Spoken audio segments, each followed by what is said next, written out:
Le ministre de la Santé, de l'Hygiène publique et de la couverture maladie universelle, Pierre Dimbangu, a présidé, le lundi 20 décembre 2021, la cérémonie de lancement des activités marquant les 30 ans d'existence de l'Institut national de formation des agents de santé, INFA. Cette cérémonie qui s'est déroulée dans les locaux de l'INFA à Abidjan-Treichville, avait pour thème « 30 ans de formation des agents de santé en Côte d'Ivoire, quels apports de l'INFA dans les innovations technologiques, la performance des professionnels de santé et l'amélioration de la qualité des soins ».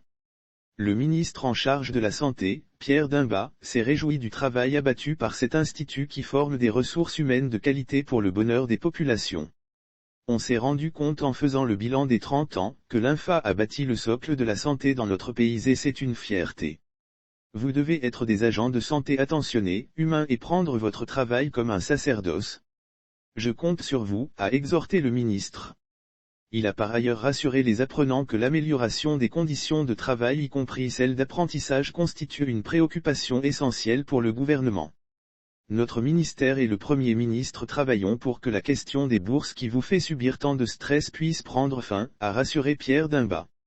Selon le représentant résident de l'Organisation mondiale de la santé, OMS, Dr Jean-Marie Vianney-Yameogo, pour atteindre le 3e objectif de développement durable relatif à la santé et au bien-être pour tous, l'OMS estime que 9 millions d'infirmières et de sages-femmes supplémentaires devront être recrutées dans le monde d'ici à 2030.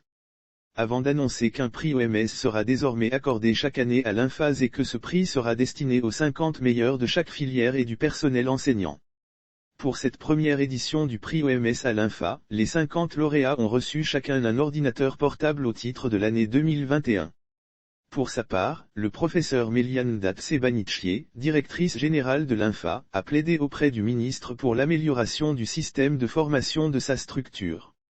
C'est le lieu pour nous de vous rappeler, le ministre, que nous sommes toujours en attente de la signature du nouveau décret de l'INFA. Car cela permettra de booster l'efficacité de l'INFA dans sa mission de formation, a-t-elle plaidé.